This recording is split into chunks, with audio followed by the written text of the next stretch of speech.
जय हिंद दोस्तों। हम लाए हैं हिंदुस्तान का सबसे फिट और सबसे सुपर हिट चैनल फिटिस्तान एक फिट भारत। दोस्तों, शुरू करने से पहले मैं आपसे रिक्वेस्ट करूंगा कि इस चैनल को सब्सक्राइब जरूर करें और बेल आइकन का बटन जरूर दबाएं। आज हमारे साथ जो शख्सियत हैं, जब इनकी कहानी आप जानोगे तो आपके रोंगटे खड़े हो जाएंगे और आपको भी कुछ कर गुजरने का जो जोश है वो आपके अंदर पैदा होगा। तो मेरे साथ हैं आज श्री धनंजय येलुलकर सर। आपका बहुत बहुत स्वागत है। फिटिस्तान का जो पहला इंस्पायरिंग जो स्टोरी है उसमें आज आप फीचर हुए हैं और मैं एज ए सोल्जर मैं आपको दिल से बता रहा हूं कि जो आपकी कहानी है, मैं चाहता हूं कि हिंदुस्तान के जितने भी जो लोग हैं, जो मिडिल एज के जो लोग हैं, जिनको खुद के बारे में डाउट होता है या कई बार लाइफ में ऐसी सिचुएशन हो जाती हैं जहां उनको लगता है कि मैं ये चीज़ नहीं कर सकता, तो जो आपकी कहानी है जब आज इस चैनल के थ्रू लोगों तक जाएगी तो मुझे पूरा भरोसा है कि पूरे हिंदुस्तान को इंस्पायर करेगी। Thank you. इनकी कहानी एक बहुत ही जैसे फिल्मों में उतार चढ़ाव लेती है उस टाइप की कहानी है। ये हिंदुस्तान के वो आदमी हैं जिन्होंने कॉरपोरेट में एक बड़े लेवल पे काम किया है। इनके पिताजी इंडियन फॉरेस्ट सर्विस में ऑफिसर थे और बचपन में अलग अलग जगह इनकी पढ़ाई हुई। उसके बाद में इन्होंने इंजीनियरिंग की धारवाड़ से और फिर अपना MBA किया बोस्टन अमेरिका से। वहाँ से आके इन्होंने अर्न्स्ट एंड यंग में काम किया, फिर लार्सन एंड टुब्रो में काम किया, फिर ICI लिमिटेड, और इस समय जो देश का एक बहुत बड़ा फंड है नेशनल इंफ्रास्ट्रक्चर इन्वेस्टमेंट फंड, उसके अंदर चीफ रिस्क ऑफिसर हैं। ये वो व्यक्ति हैं जिनको हार्ट अटैक हुआ, फिर बाईपास सर्जरी हुई और उससे पहले इन्होंने कभी कोई स्पोर्ट्स एक्टिविटी नहीं की, लेकिन उसके बाद में इन्होंने पूरे दुनिया में 6 कॉन्टिनेंट 6 महाद्वीपों में फुल मैराथन कर चुके हैं और 7वें में अभी करने वाले हैं। तो ये कहानी जो है पर्दे के पीछे से बाहर सामने आपके आती है। उससे पहले मैं धनंजय सर आपसे आपके बचपन के कुछ इंसिडेंट मैं चाहूँगा कि आप पूरे देश के लोगों को बताएं कि आपका बचपन कैसा था और क्या उस समय भी आप अच्छे रनर थे या बाद में आपने रनिंग शुरू की, क्या अच्छे स्पोर्ट्समैन थे? किन लोगों का आपकी लाइफ पे ज़्यादा इफेक्ट पड़ा बचपन से लेके कॉलेज लाइफ तक?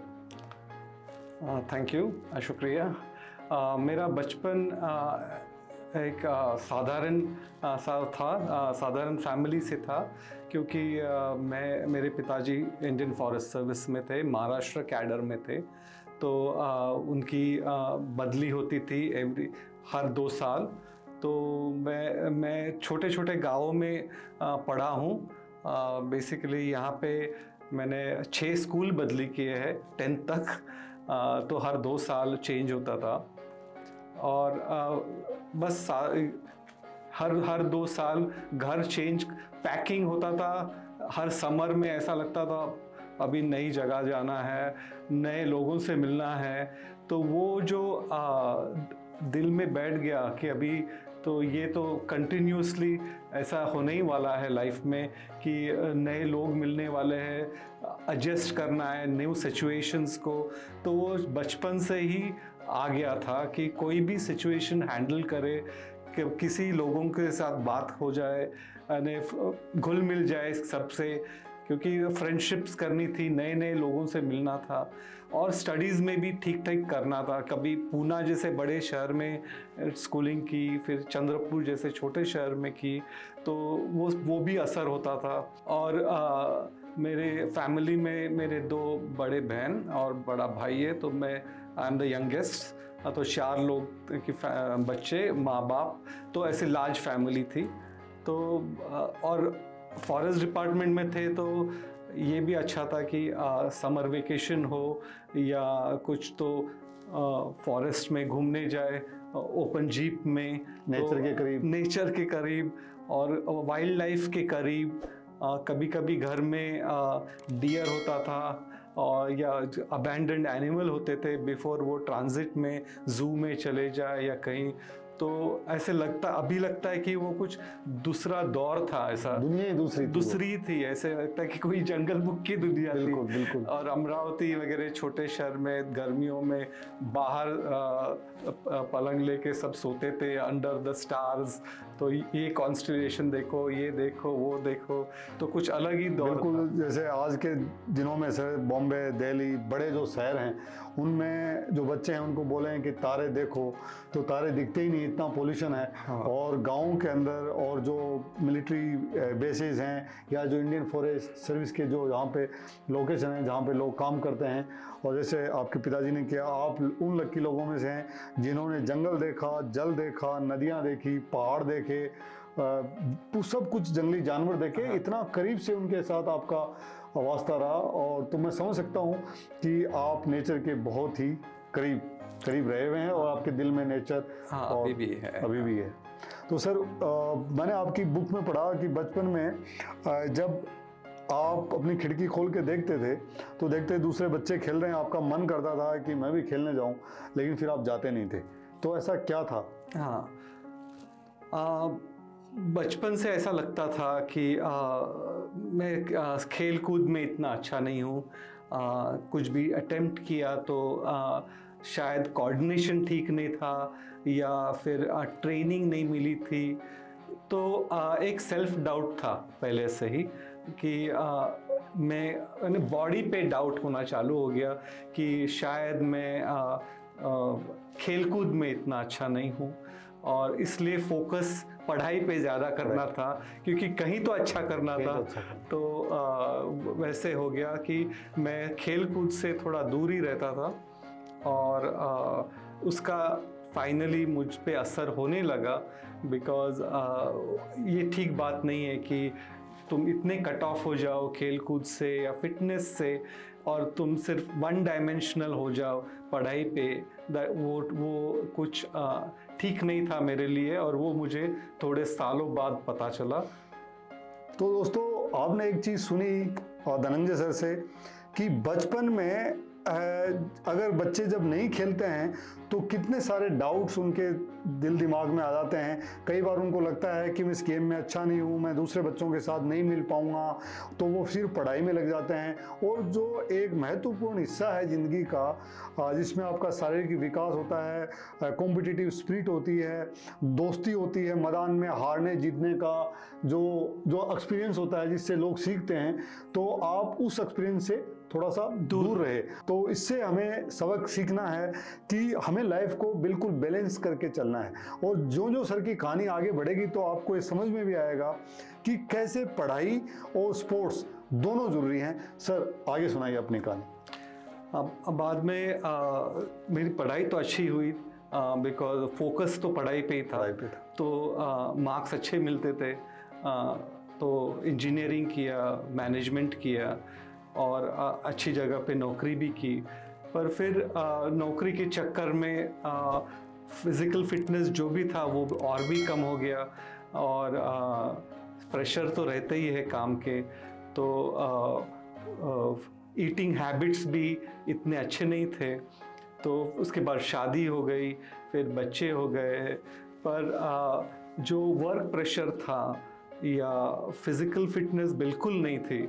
और अर्बन सेंटर्स जैसे मुंबई या कई भी बड़े शहरों में स्पेस भी नहीं है कहीं, और कुछ ज़्यादा नहीं है, फिर भी ईज़िली गिव अप कर देते। अभी मैं लेट ऑफिस से आया, अभी क्यों उठ के वॉक को जाना है, या कुछ भी ऐसा कोई यही नहीं था, मोटिवेशन नहीं था कि कुछ करे फिज़िकल फिटनेस से। और क्या होता था कि ऐसे गिल्ट भी होता है कि वीकेंड पे अभी फैमिली के साथ गुजारना है, तो यानी सबसे ज़्यादा क्या मॉल में जाओ और रेस्टोरेंट में जाओ और खाना खाओ और स्लो हो जाओ।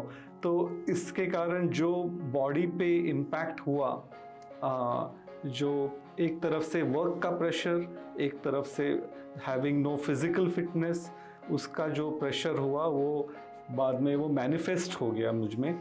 और मुझ में जब मैं 46 इयर्स का था तो ऑफिस में ही मुझे हार्ट अटैक भी आया। सर जिस समय आप आसमान की तरफ जा रहे हो ऊंचाइयां छू रहे हो अपने करियर में, अचानक हार्ट अटैक होता है, वो कैसी फीलिंग थी, कैसा लगा, क्या हुआ, थोड़ा सा आप लोगों को बताएंगे? पहले तो थोड़ा डाउट था कि कुछ तो बॉडी में बदल हो रहा है। ऐसा नहीं था कि एक मुझ में जो आज मैं यहाँ पे बैठा हूँ, बच गया हूँ, ओनली बिकॉज कि मैंने मेरे अवेयरनेस था कि कुछ बॉडी में हो रहा है, इम्पैक्ट हो रहा है, कुछ तो बदलाव हो रहा है। तो इसीलिए जब हार्ट अटैक हुआ तो ऐसा नहीं था कि जैसे मूवी में दिखाते हैं कि मेरा हार्ट पकड़ के मैं गिर गया नीचे या बहुत दर्द हो रहा था, ऐसा नहीं था। कि बेसिकली बहुत ही बॉडी एक थी, बॉडी ब्लोटेड हो गई थी, लेफ्ट आर्म हर्ट कर रहा था और हार्ट के पीछे के साइड में बहुत हर्ट हो रहा था। तो मुझे तो लगा नहीं कि वो हार्ट अटैक है, मुझे लगा कि मैं बीमार हूँ और बॉडी एक है, क्योंकि मैं ट्रैवल कर रहा था। उसके पहले मैं इंडोनेशिया गया था काम में, तो मुझे लगा कि मैं कुछ बाहर वहाँ खा लिया था, तो इसलिए इनडाइजेशन हुआ है, बॉडी ब्लोटेड हुई है। पर ऐसा ख्याल में भी नहीं आया कि वो हार्ट अटैक था। क्यों नेक्स्ट डे जब मैं किसी डॉक्टर के पास गया उस रात को, डॉक्टर ने भी डायग्नोसिस में ऐसा बताया नहीं कि ये हार्ट का कुछ हो सकता है। उन्होंने बताया कि आप गाड़ी चला रहे हो तो आप ज़्यादा जर्क कर रहे हो, तो शायद इसीलिए आपका आर्म दुख रहा है, और आप बाहर गए थे और खाना खाया रहेगा इसलिए इनडाइजेशन हुआ है। फिर भी उन्होंने बोला आप एक्सरे कीजिए और स्पॉन्डिलाइटिस रहेगा, इसलिए एक्सरे करने के लिए। दूसरे दिन मैं ड्राइव कर रहा था काम को, तो मैं बीच में मेडिकल सेंटर में रुका और एक्सरे करवाया। पर मेरी किस्मत थी और मेरा कुछ लिखा था मेरे नसीब में, इसलिए मैंने बोला मैंने स्ट्रेस टेस्ट भी करवाता हूँ, क्योंकि मुझे लग रहा था कि बॉडी में कुछ है। क्योंकि जब भी मैं खाना खाता था या पानी पीता था एक हफ्ते पहले ये एपिसोड के, तो हार्ट में यहाँ गले में थोड़ा लंपीनेस आ जाता था और वो 15 मिनट बाद निकल जाता था। तो ये तो कुछ नई बात थी कि ये तो मुझे कभी ऐसा हुआ नहीं था कि मैं पानी भी पी लूँ एक घूंट की लंपीनेस, ऐसा लगता था कुछ यहाँ छाती पे रखा है। तो मुझे पता था कुछ तो गड़बड़ है, तो मैंने बोला शायद मैं स्ट्रेस टेस्ट कर लूँ। आई थिंक वो मेरा सबसे बेस्ट डिसीजन है अभी तक कि मैंने स्ट्रेस टेस्ट करवाया, और 2 मिनट में उन्होंने बोला कि आपके सिग्नल सब इन्वर्टेड है, कुछ तो प्रॉब्लम है, और आप अभी ट्रॉप्टी टेस्ट करवा के कंफर्म कीजिए कि आपको कुछ हार्ट एपिसोड हुआ है लास्ट 24 आवर्स में। मुझे तो विश्वास नहीं हो रहा था, क्योंकि मैं समर हॉलीडेज़ को बहन के घर पे जा रहा था दुबई, और यहाँ पे एक हफ्ते में वो जा रहा था, और यहाँ पे मुझे बताया जा रहा था कि तुमको शायद हार्ट का कुछ इश्यू है, आप ट्रॉप्टी कीजिए। और मैं खुद ड्राइव कर रहा हूँ, घर में किसी को पता नहीं है मैं कहाँ हूँ, मैं सबको लग रहा हूँ मैं काम पे गया हूँ, और यहाँ पे मैं सुनाई दे रहा। तो फिर भी मैं दूसरे हॉस्पिटल गया, ट्रॉप्टी करवाया, तो उन्होंने बोला 2 घंटा रुको टेस्ट रिज़ल्ट आने तक, फिर बोला तुमको हार्ट अटैक हुआ है। तो मुझे तो विश्वास नहीं हुआ। पहले तो मुझे लगा कि ये मेरे साथ ऐसा हो ही नहीं सकता, क्योंकि मैं स्मोकिंग करता था पहले कॉलेज के दिनों में, पर वो मैंने बंद किया था, अभी उसको 15-20 साल हो गए थे। मैं वेजिटेरियन बन गया था, नॉनवेज खाता था पहले, तो शादी के पहले वेजिटेरियन बन गया था। मुझे लगा था मैंने सब कुछ किया है, मैंने ऐसा भी नहीं, मैंने कुछ दारू नहीं है, सिगरेट नहीं है, कुछ नहीं है, फिर मुझे कैसे हो सकता है 46 पे। ये तो कुछ हजम नहीं हो रहा था कि मुझे, और मैं तो ड्राइव कर रहा हूँ। वो उन्होंने बोला कि अभी तुम हॉस्पिटल के बाहर मत जाना, अभी एडमिट हो जाना, गारंटी नहीं दे सकते अभी, क्योंकि अभी 24 घंटे से आप घूम रहे हो यहाँ वहाँ, ये बहुत डेंजर है, आप इमीडिएटली एडमिट हो जाए।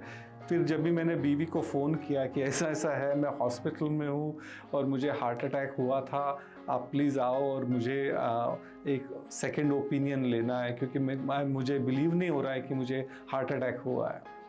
तो फिर वो आई, फिर मुझे संभाला, फिर दूसरे कार्डियोलॉजिस्ट के पास ले गए, उन्होंने ईसीजी करवाया, रिज़ल्ट देखा, उन्होंने बोला प्लीज़ एडमिट हो जाओ और एटलीस्ट एंजियोग्राफी करवा लो, क्या है वो पता चलेगा। फिर रिलक्टेंटली मैं दूसरे दिन एंजियोग्राफी करने गया, क्योंकि मुझे जब भी भरोसा नहीं था कि मुझे हो सकता है ऐसे। तो फिर नेक्स्ट डे एंजियोग्राफी किया तो 5 ब्लॉक्स थे।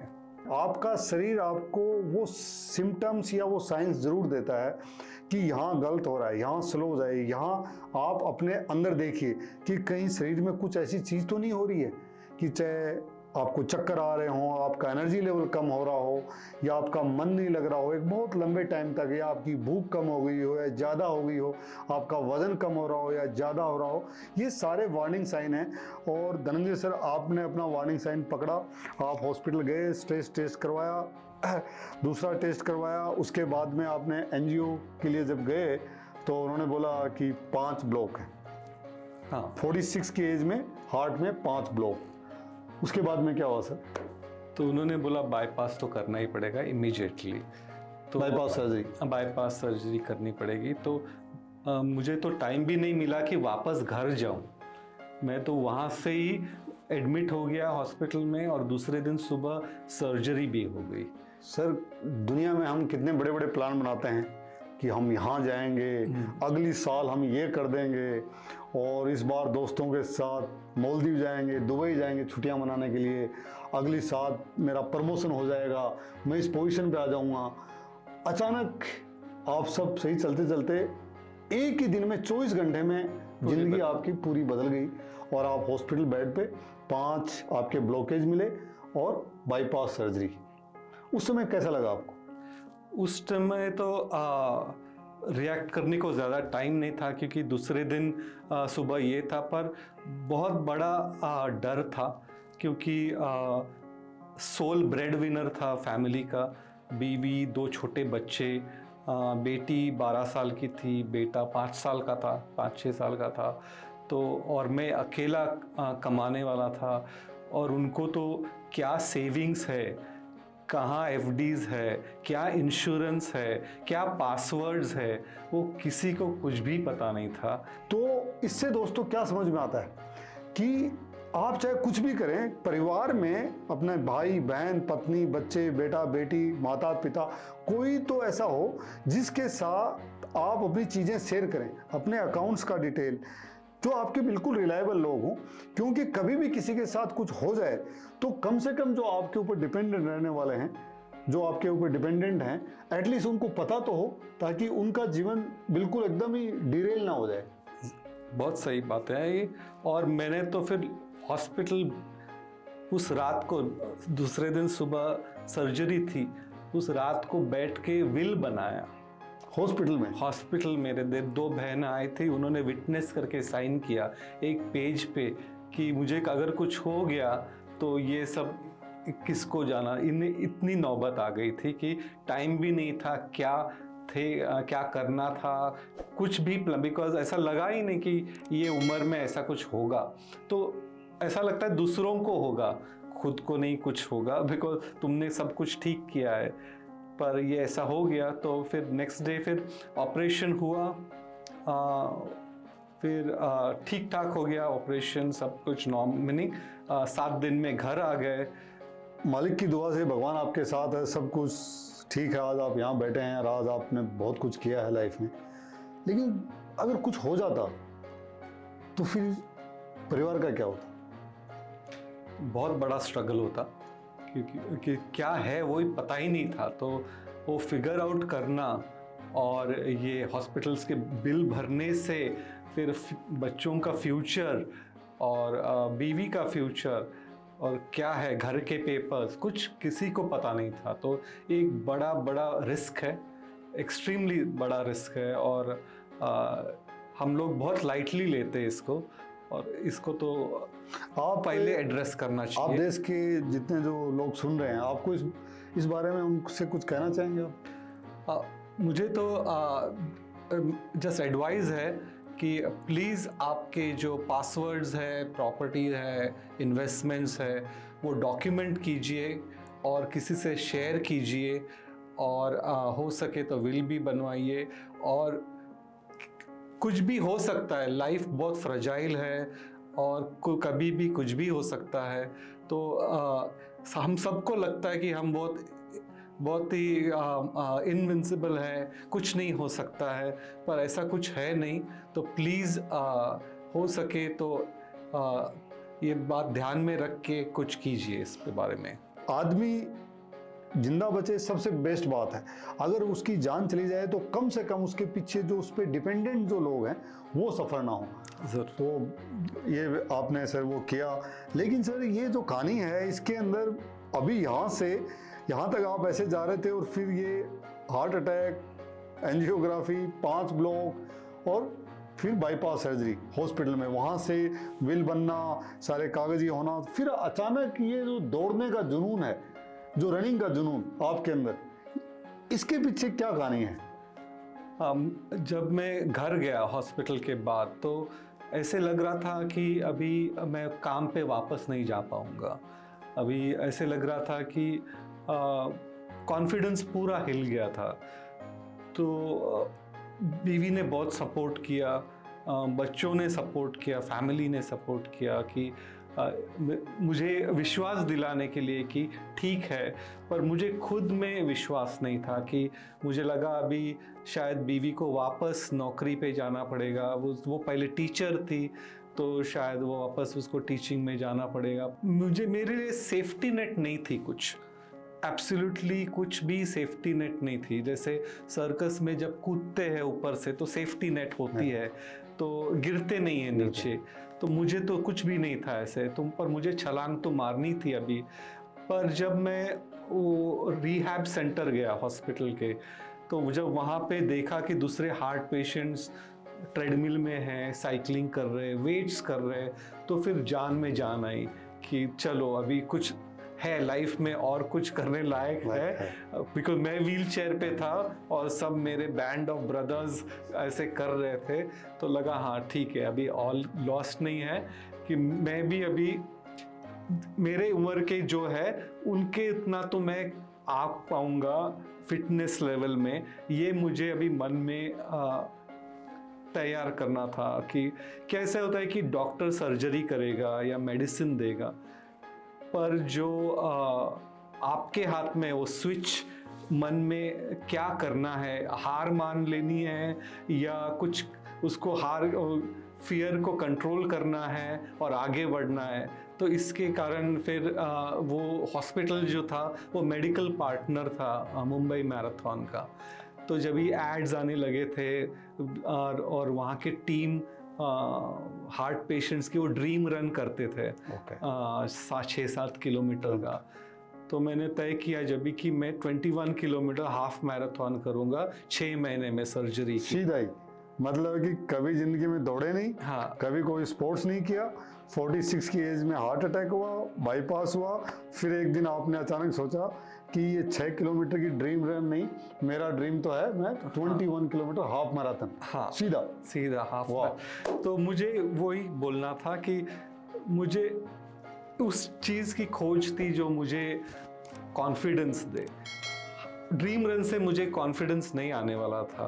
ड्रीम रन से आपको लगा कि ये रन सिर्फ जिनका हार्ट का ऑपरेशन हुआ है, बाईपास हुआ, उन लोगों के लिए है। हाँ, मैं नॉर्मल हूँ। हाँ, मैं एज फिट हूँ एज कोई भी दूसरा 46 इयर्स का है।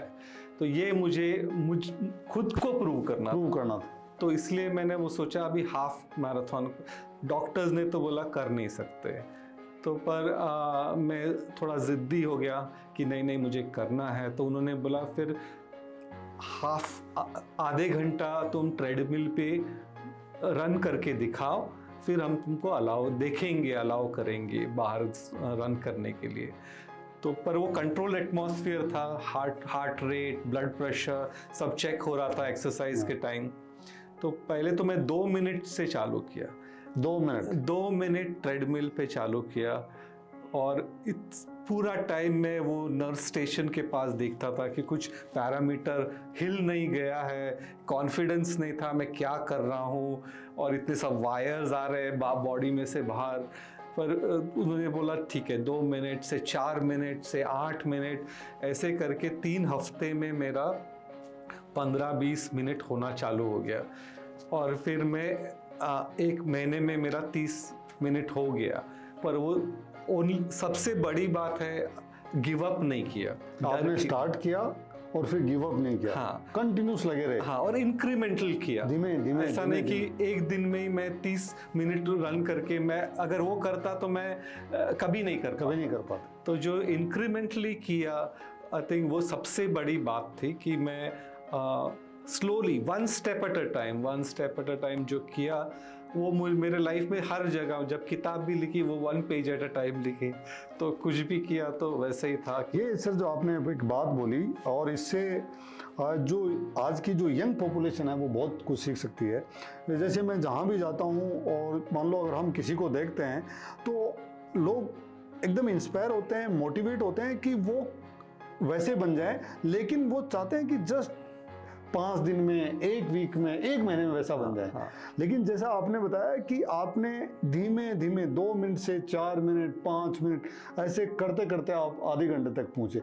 अगर आप पहले दिन ही अगर आधे घंटे पहुंचते तो पहले दिन ही आपका हार्ट जवाब दे जाता। आपने धीमे धीमे प्रोग्रेस किया। तो ये चीज़ दोस्तों लाइफ में हर फील्ड के अंदर, चाहे आप कुछ भी करें, चाहे पढ़ाई करें, चाहे बिजनेस करें, चाहे सेहत का कुछ हो, कुछ भी करें, उसमें आप सीधा छलांग नहीं लगा सकते। अगर बहुत लंबी छलांग लगाएंगे तो गिर भी जाएंगे, चोट भी खाएंगे और आगे बढ़ भी नहीं पाएंगे, और आपके सपने भी चकनाचूर हो जाएंगे।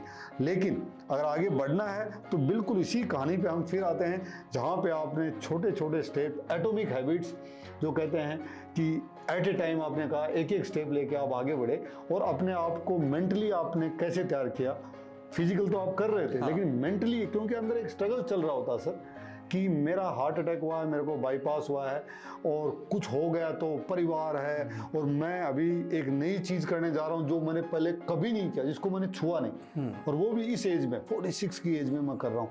तो ये आपने मेंटल प्रिपरेशन कैसे किया इसका? मेंटली जैसे फैमिली का सपोर्ट काफ़ी ज़रूरी था इस टाइम पे। अगर बीवी ने सपोर्ट नहीं किया होता और हिम्मत नहीं दी होती कि ऐसे करो, क्योंकि फाइनली मैं ही कमाने वाला हूँ, और अभी हार्ट अटैक हुआ है, सर्जरी हुई है, और इसको अभी ऐसा जोश आ गया है कि हाफ मैराथन करना है।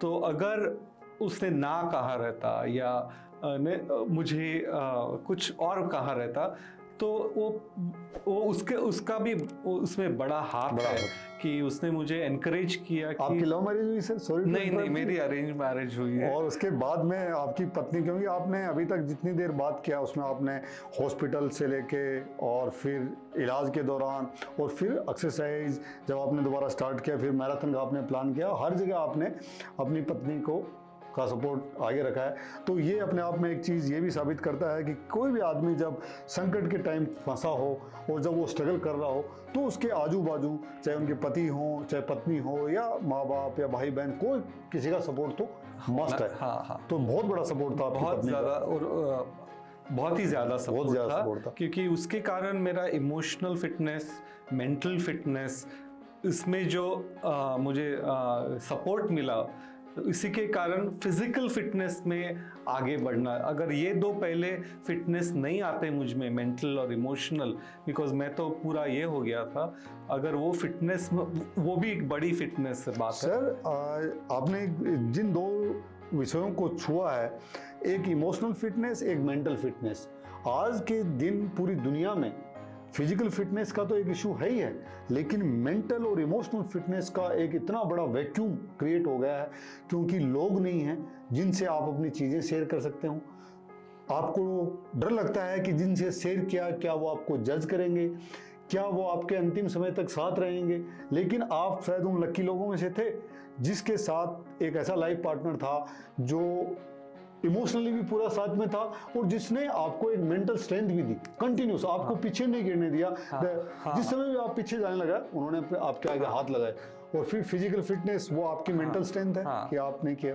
क्योंकि डर तो सभी को लगता था, क्योंकि उसके तो सबसे ज़्यादा डर लगता था, क्योंकि ये अभी अभी उठा है हॉस्पिटल बेड से, और ये क्या जुनून है, ऐसा है कि उसको ये करना है। उन्होंने आपको ये नहीं बोला, सॉरी टू से इंटरप्ट यू सर, कि ये क्या पागलपन है, क्या हो गया आपको? जैसे कि जनरली हमारे घरों में जो पत्नी या जो माता पिता होते हैं, जब कुछ ऐसी चीज़ हो जाता है, इतना बड़ा हादसा हो गया, हार्ट अटैक और ऑपरेशन, और जब आप बोल रहे हो कि मुझे हाफ मैराथन करनी है उसके जस्ट 6 महीने बाद में, तो जनरली यही बोलते हैं, पागल हो गए हो क्या? हाँ, तो आपको नहीं बोला सर? हाँ, मॉम डैड या पत्नी ने? हाँ, मेरे मॉम डैड तो जब तक चल बसे थे, तो पर मेरे इन लॉज वगैरह, हम इंडिया में जब शादी करते हैं तो पूरा फैमिली परिवार अपना हो जाता है। तो सभी, और उनको तो डर लगेगा ही ना, उनकी बेटी की भी लाइफ है, तो सबको डर लगता ही है कि ये क्या है अभी। और जब भी मैं वो रिहैब में जब 30 मिनट्स का मैं आता हूँ ये पॉइंट पे दोबारा, तो फिर डॉक्टर ने बोला चलो अभी ये तो बोल रहा है, इतना कर रहा है, तो शायद अभी हम उसको बाहर अलाउ करते हैं रन करने के लिए। तो उन्होंने मुझे बोला आप एक रनिंग ग्रुप ज्वाइन करो जिसमें थोड़े डॉक्टर्स भी रन कर रहे हैं, तो शायद वहाँ पे तुम उनके साथ ट्रेन करो, और हर 2 हफ्ते हमको आके अपडेट दो क्या चल रहा है, और ओवर एक्सटेंड मत करना, और हार्ट रेट को 145 के ऊपर मत जाने देना।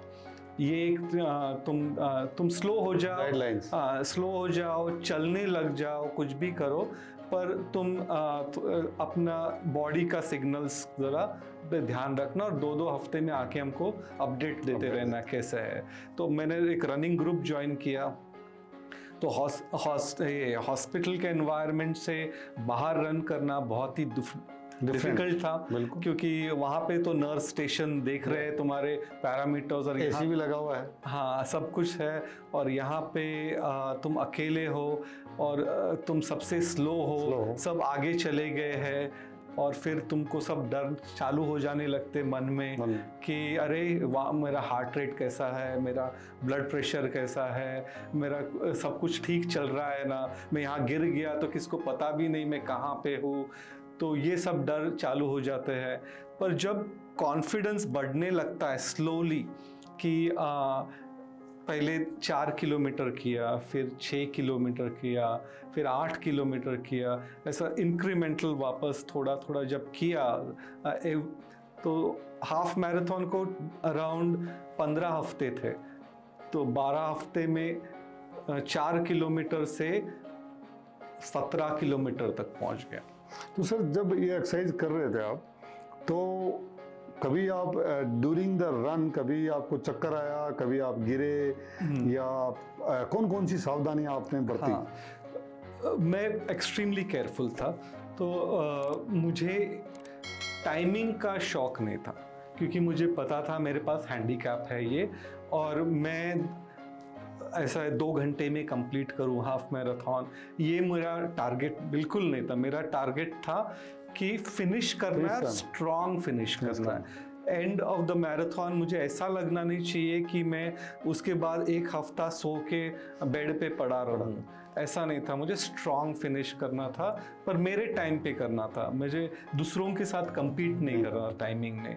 तो इसलिए मैंने फोकस किया माइलेज पे और टाइम पे कम फोकस किया, बिकॉज मेरा एम था कि ये 4 किलोमीटर करना है, कितने टाइम में हो रहा है वो बाद में आ गया। तो सर आपने प्रिपरेशन किया और आप उस स्टेज तक पहुंच गए कि बाईपास सर्जरी के बाद में, डॉक्टरों के मना करने के बाद में, रिश्तेदारों के, घर वालों के मना करने के बाद में, लेकिन आपकी वाइफ ने आपको सपोर्ट किया और फिर आपने प्रैक्टिस करके आप उस स्टेज तक आ गए कि अब कल मैराथन होने वाली है। तो उस रात का आप थोड़ा सा कुछ शेयर करेंगे, उस रात को क्या लग रहा था आपको? उस रात को मैं स्ट्रेंजली, क्या नींद आई आपको उस रात को? नींद आ गई, पर मैं कॉन्फिडेंट फील कर रहा था, क्योंकि मुझे पता था जब मैं उस दिन सुबह वहाँ पे गया तो सब टाइप के लोग थे, आधे लोग से ज़्यादा तो मुझसे यंगर थे, पर मैं मुझ में कॉन्फिडेंस था कि मैंने ट्रेनिंग की है, क्या हुआ? इतना 18 हफ्ते ट्रेनिंग की क्या है। हुआ? 18 वीक। हाँ, तो और मैं बहुत ही डिसिप्लिन्ड है मेरे लाइफ में, मैं I have always been disciplined.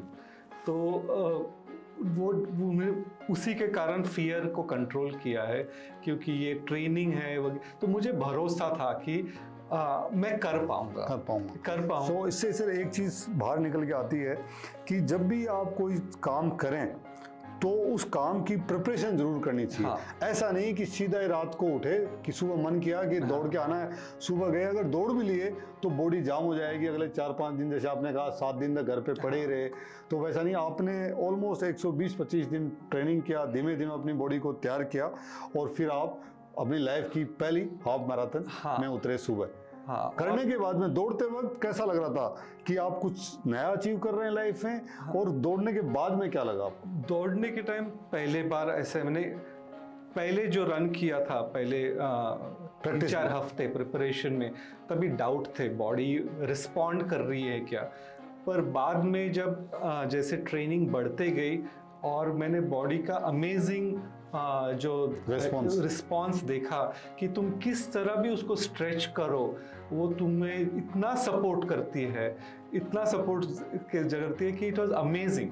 Actually amazing था मेरे लिए वो कि मेरी बॉडी मैं जो बॉडी पे विश्वास नहीं करता था, खेल कूद में विश्वास नहीं करता था, और हैंडीकैप के बाद जो मैं खुद को स्ट्रेच कर रहा था और बॉडी उतना ही ज़्यादा सपोर्ट कर रही थी कि मैं 17 किलोमीटर करने के बाद भी दूसरे दिन सुबह काम पे जा रहा हूँ, मीटिंग्स अटेंड कर रहा हूँ, ये अटेंड कर रहा हूँ, मेरा माइंडसेट बदल रहा है, मैं पॉजिटिव हो रहा हूँ, कलीग्स को मैं पसंद आ रहा हूँ, तो ये सब बदल रहा था।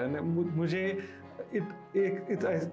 रनिंग के कारण जो मेरा पिछला लाइफ था उसको मैंने शट कर दिया था, और ये दूसरी लाइफ का दूसरा फेज आपका शुरू हुआ। फेज था, और ये मुझे रनिंग के कारण एवरी डे में इम्प्रूवमेंट मुझ में देख रहा था। एवरी डे मैं physically mentally as a person मैं एवरी डे इम्प्रूव कर रहा था। बेटर हो रहे थे आप।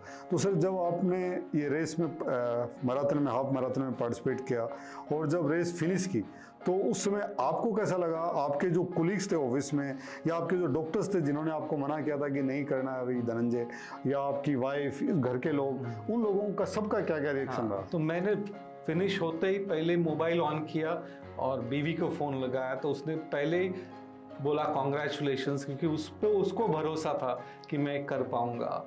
तो सब बच्चों को सब लाइन में खड़े थे कॉन्ग्रेचुलेशंस बोलने के लिए, और इतने सारे रात को मैसेजेस आए थे कलीग्स से, फैमिली से, फ्रेंड्स से।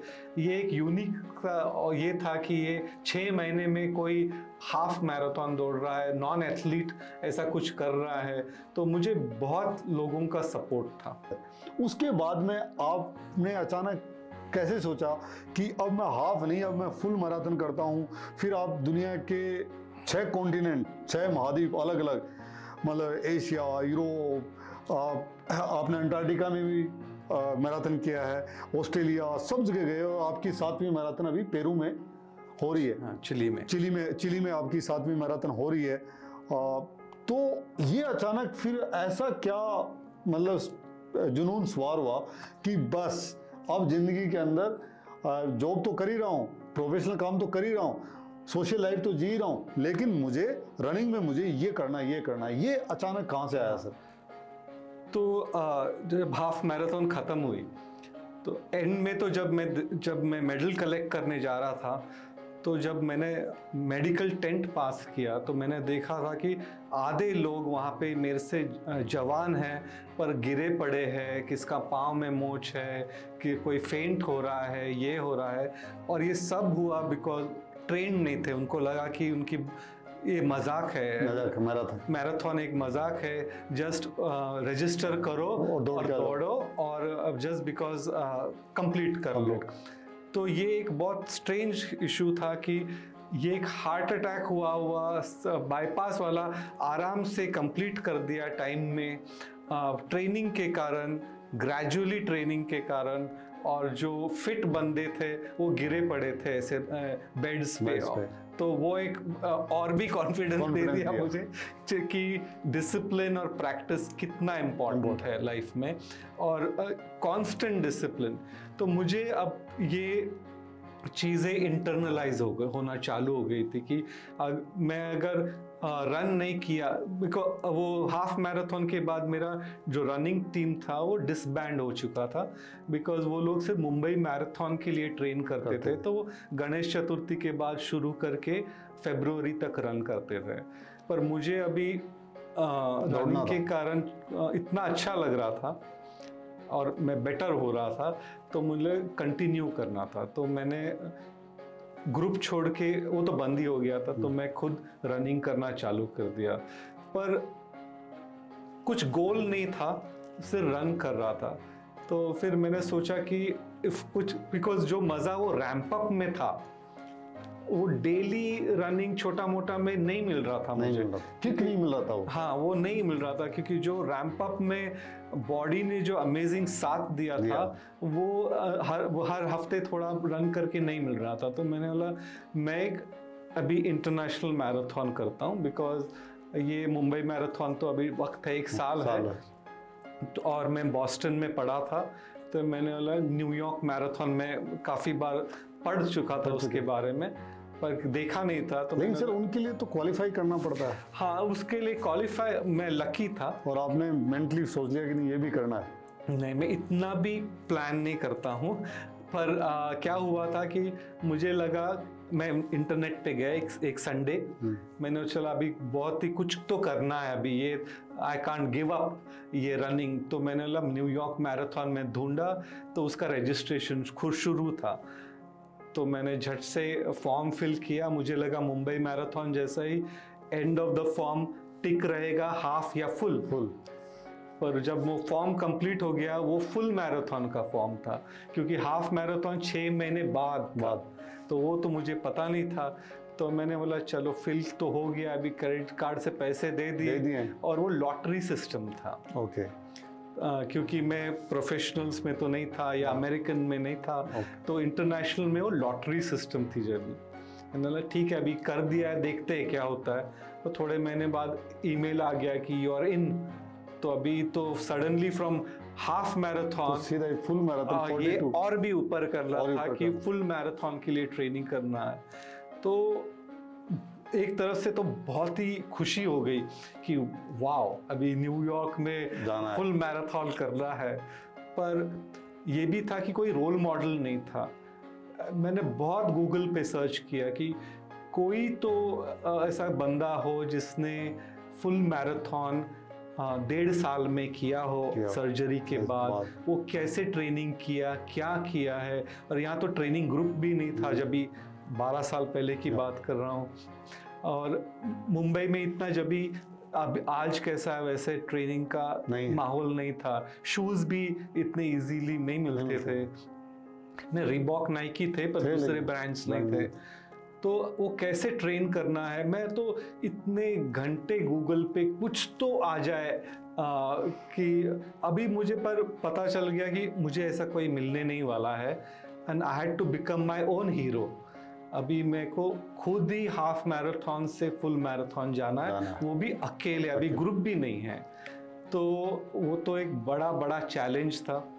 पर मुझे पता था कि मैंने अगर हाफ मैराथन ट्रेनिंग्स के किया है तो मैं फुल मैराथन का भी ट्रेनिंग करके मैं कर सकता हूँ। मुझे बॉडी सपोर्ट करेगी अगर मैं उस बॉडी का सुनूंगा और ठीक ठाक यानी ट्रेनिंग करूँगा। तो मैं वो मेरे मेंटर गाइड के पास गया जिन्होंने मुझे ट्रेन किया था हाफ मैराथन के लिए। रन तो नहीं करते, मेरे लिए 20 वीक का एक ट्रेनिंग प्लान बना दो, कैसे करना है। तो वो अकेला करता था। और मुंबई में जब मैंने चालू किया ट्रेनिंग, वो तो नवंबर में न्यूयॉर्क मैराथन था और मैंने चालू किया ट्रेनिंग मई में। तो बहुत ह्यूमिडिटी होती है। हाँ, तो और बाहर रन था और अकेले करना था विदाउट सपोर्ट। पहले तो गर्मी का मौसम था, उसके बाद रेन्स का मौसम था, और उस टाइम सबसे ज़्यादा मानसून भी था। तो और लॉन्ग रन मिस भी नहीं करने थे। और 236 किलोमीटर्स के लॉन्ग रन थे, वो भी विदाउट सपोर्ट करने थे। पर अगर ठान ली मन में कि ये करना है तो फिर 2 बजे सुबह उठो, 3 बजे रन करना चालू कर दो, सो दैट 8 बजे तक तुम ख़त्म कर दो बिफोर ट्रैफिक और सन बाहर आने के पहले। कार में सब तुम्हारे कपड़े लोड कर दो, तुम्हारा गेटोरेड और गूल जेल्स लोड कर दो और चक्कर मारते रहो और करो। पर एक है कि गिव अप नहीं किया, और वो ट्रेनिंग स्केड्यूल भी आराम से था। यानी पहले संडे 11 किलोमीटर। आपको मजा आने लग गया फिर रनिंग में आपको? हाँ। जब तक जैसे पहले आप बिल्कुल नहीं करते थे, फिर हाफ मैराथन के बाद में जब न्यूयॉर्क मैराथन के लिए आपने ट्रेनिंग शुरू किया, जैसे आपने बताया रात को 2 बजे खड़े होके, क्योंकि बॉम्बे में इतनी ह्यूमिडिटी होती है, फिर बारिशें और गर्मी और ट्रैफिक भी बढ़ जाता है, तो कि 2 बजे तैयार होके जाना और रोजाना करना, तो मतलब फिर इसका मतलब आपको मजा आने लग गया रनिंग में। हाँ। कि बिना रनिंग बिना अब काम नहीं चलने वाला, जैसे खाना खाते हैं। हाँ। कि वैसे अब तो रोजाना करना ही है प्रैक्टिस। और ये रनिंग के कारण, जैसे मैंने बताया, वो मुझे पता चलने लगा कि मैं जो वर्जन मेरा है, एवरी डे मेरा वर्जन इम्प्रूव हो रहा है। और ये अवेयरनेस मुझ में आई थी, तो मुझे गिव अप नहीं करना था रनिंग। उसमें तकलीफें भी हो, बारिश भी हो, 2 बजे भी उठना हो, पर I started loving my self, my body, my everything, जो मैं पहले नहीं करता था। और वो कॉन्फिडेंस आते गया, जैसे मैं जितना पुश करता रहा उतना ज़्यादा। और ये भी करता था कि फैमिली के साथ भी टाइम करो, ऑफिस में भी करो। यानी किसी को पता भी नहीं था कि मैं कल रात को 36 किलोमीटर आया हूँ और आज ऑफिस में मीटिंग्स अटेंड कर रहा हूँ। पर सब कुछ अगर इंक्रीमेंटली किया और डिसिप्लिन के साथ किया तो फियर यानी कुछ भी हासिल कर सकते हैं। सर, आपने एक हाफ मैराथन किया और फिर न्यूयॉर्क मैराथन भी कर दिया। Now you are full marathoner जो 42 किलोमीटर करने वाला। What an inspiring story sir. इसके बाद में आपने दुनिया में अलग कौन कौन सी जगह पे मैराथन की? उसके बाद में मैंने यूरोप में किया। कहाँ पे? मैंने बर्लिन में किया और पेरिस में भी किया। ओके। और उसके बाद मैंने अफ्रीका में, साउथ अफ्रीका में गेम सेंचुरी में किया। ओके। फिर मुंबई में मैं पेसर रहा 6 आवर बस का। ओके। तो वो भी सबसे यूनिक एक्सपीरियंस था कि मेरे जैसा आदमी दूसरों को अभी जो 2 मिनट रन करने से कतराता था 4 साल पहले, आज लोगों को अभी फिनिश कर रहा है ये टाइम में।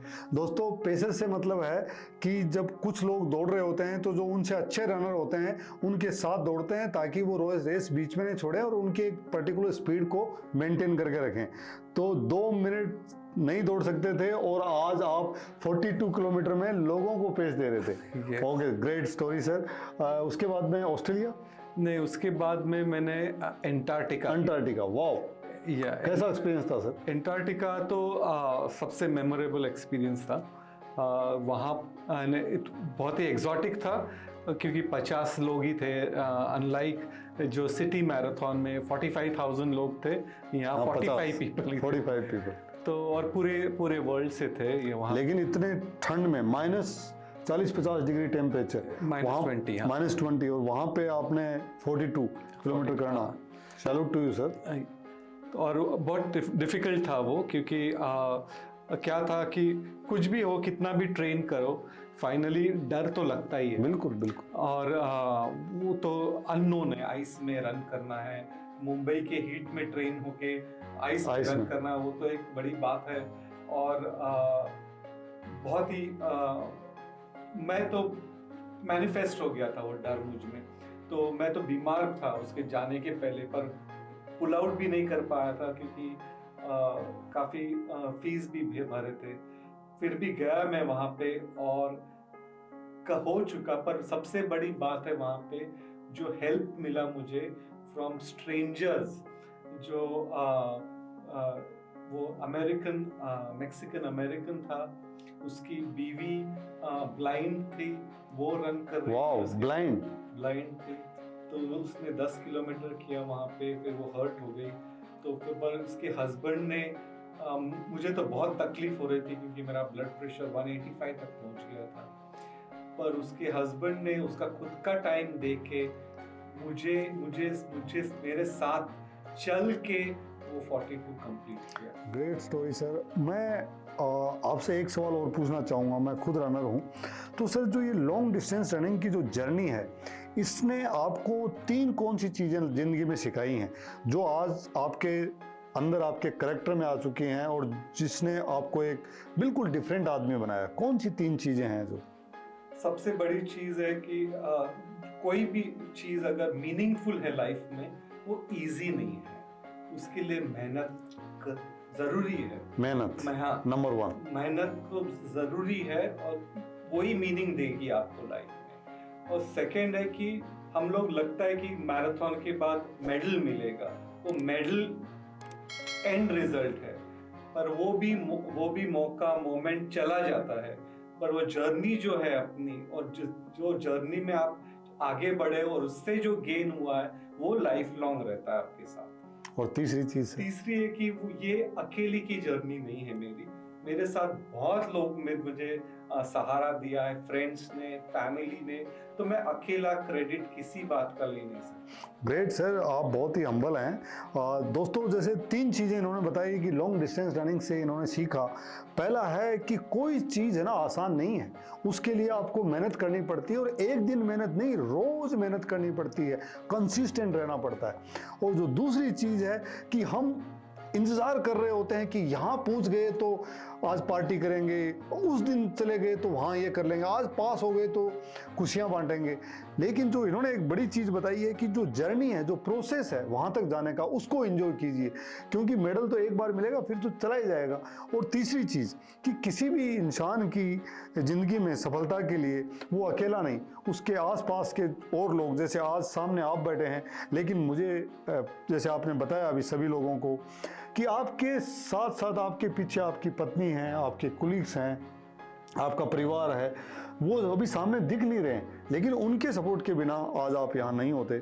सो salute to your family sir, salute to your hard work, your achievement. और डॉक्टर्स के मना करने के बाद कि बाईपास हो गया, आप रन नहीं कर सकते, आपने हाफ मैराथन की, आपने हिंदुस्तान के उन लाखों लोग जिनको किसी न किसी एज में बाईपास हुआ है, एंजियोग्राफी हुई है, हार्ट अटैक हो गया, और जिन्होंने सोचा कि ज़िंदगी में हम कुछ नहीं कर पाएंगे, उनके लिए आप एक आदर्श हैं, एक इंस्पिरेशन है। और जो युवा लोग हैं जो सोचते हैं कि हम सब कुछ हैं और अपनी हेल्थ का ध्यान नहीं रख रहे, और एक दिन अचानक किसी के साथ ऐसा हादसा हो जाए, उनके लिए आप बहुत बड़ी प्रेरणा है कि ज़िंदगी में आप किसी भी दिन स्टार्ट कर सकते हैं। 46 साल तक आपने कुछ नहीं किया, न कभी दौड़े न कभी खेले, और जब खेलना शुरू किया तो फिर ऐसा शुरू किया कि दुनिया के 7 देशों में आपने, कॉन्टिनेंट्स में आपने मैराथन कर लिया, इंक्लूडिंग अंटार्कटिका, वो भी फुल मैराथन, डिस्पाइट कि आपका बाईपास हो रखा है, और अभी भी आप रुक नहीं रहे। बड़ी चीज़ ये है, अभी भी आप रुक नहीं रहे, और प्रोफेशनली भी आप इतनी बड़ी कंपनी में इतने बड़े फंड को मैनेज कर रहे हैं जो भारत सरकार और कॉर्पोरेट्स का जो इंफ्रास्ट्रक्चर को देख रहा है। So sir, salute to you. और मैं चाहूँगा कि आपकी स्टोरी है हिंदुस्तान के लाखों लोगों तक जाए और लोग उससे प्रेरणा लें। और दोस्तों, धनंजय सर ने एक किताब लिखी है, अपनी पूरी जर्नी की ये किताब है कि ये जर्नी कहाँ स्टार्ट हुई और कहाँ तक जा रही है, फ्यूल फॉर माय जर्नी, और ये अमेजन पे आपको अवेलेबल है। बहुत ही खूबसूरत किताब है, इसके अंदर मज़ा आएगा आपको पढ़ने में, आप ज़रूर पढ़ें। सर, आप इस देश के जो लोग हैं, जो वर्किंग क्लास है, जो ऑफिस जाती है, जो जॉब करते हैं, जो बिजनेस करते हैं, उनके लिए आपका क्या मैसेज है?